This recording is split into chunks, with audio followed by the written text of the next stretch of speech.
All right, good morning, guys. I am going to try this one more time. I have tried throwing together this winter preparedness presentation a couple of times now, and it has gone poorly because I keep losing track of what I'm trying to share. But I think I've got a really good graphic to show you now. I want to start with just a reminder that here in Texas, in this area, people are not used to dealing with snow or ice.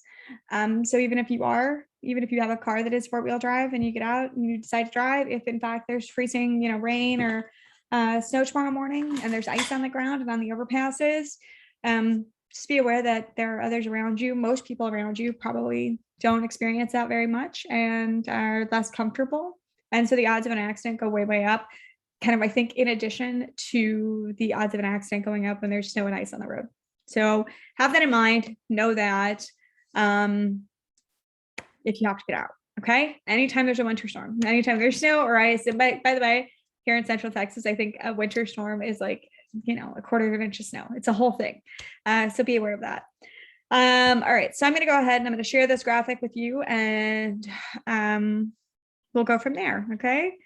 All right, share screen.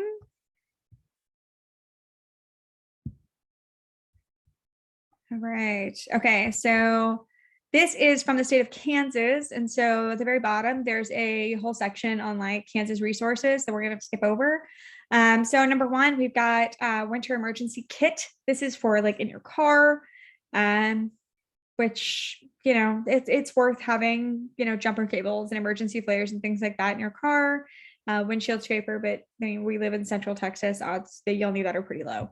So I'm going to skip down to this vehicle inspection piece, which is, and you do not necessarily have to have a technician go out and do it, but make sure you go out and make sure that, like, if you've been putting water in your car as a coolant, make sure you have antifreeze in over the next couple of days now that it's getting really cold, because water can cause your engine block to freeze. You want to make sure your tires are at appropriate pressure. And if there's any small things that you can do, just check your fluids, check your air pressure in your tires. And, you might want to go and put gas in your car, right? Half tank, a tank, whatever you think it is that you might need. That doesn't have to, like I said, once again, we're looking at at this particular winter storm on January, what is today? 19th, 2022. We're looking at what looks to be a short 48-hour thing. So you probably don't need a full tank of gas, but if we were looking at a much longer stretch, I know that last year during our February storm, having a full tank of gas would have been super helpful. And then, I know that down here, we also have travel info and stuff like that. So you can always look those up as well. So what I'm going to do now is I'm actually going to shift screens. So I'm going to new share. I'm going to shift screens over to this one. This is the emergency supply kit. Sharing as pause, bring your shared window to the front. Okay, I'd love to. There we go. I am screen sharing. Okay. Oh, wonderful. Okay, emergency supply kit. This is for in your home, non-perishable food, beans, rice, lentils, soup, obviously anything that's not, cereal, right? If you are willing to eat cereal without milk, bread, bread, and peanut butter and jelly, right? Peanut butter and jelly will stay good. Having a can opener, a way to open any cans you may have. Bottled water, it does not have to be like from the store bottled. It can be, you have an extra pitcher, you're going to fill it with water tonight. Or you have a couple of empty like milk jugs, rinse them out, clean them, fill them with water, right? Just have them just in case. Same thing with filling your bathtub before you go to bed tonight. If you don't have toddlers, and I'm going to say that again, if you do not have toddlers in your home, if you are not concerned about anyone's safety around standing water, you can fill your bathtub with water. The reason I specifically say that if you have toddlers, you may want to not do that. If you have like a 2-year-old who gets out of bed at night, goes into the bathroom on their own, right? Like there is a risk if you have standing water in that bathtub that they could fall in. And that could potentially be disastrous. So I'm laying all that out for you guys to make your own decisions. If I had a toddler, I would absolutely not fill my bathtub with water tonight.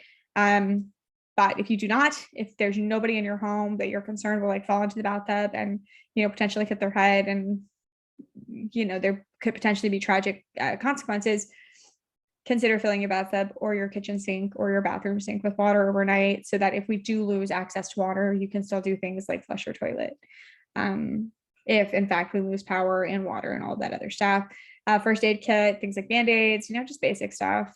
Prescription medications. If you have life-saving medications, diabetes medications, heart medication, really any medications, but I mean, especially the big ones, you want to make sure that those get picked up before winter storms.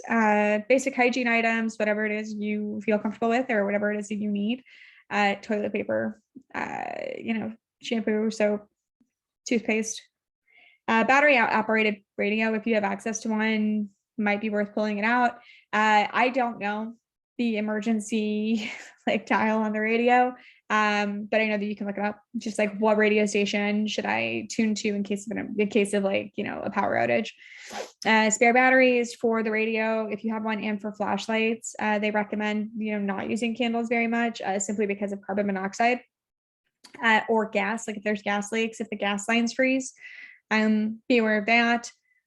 Extra clothing, if you happen to have warmer clothes on hand, right? Or if you, have family or friends who live nearby who maybe have an extra coat, jacket, blankets, right? And you need one, reach out to your support system, see what you might be able to get heading into this stretch. And extra cash. So having cash on hand last year was super helpful.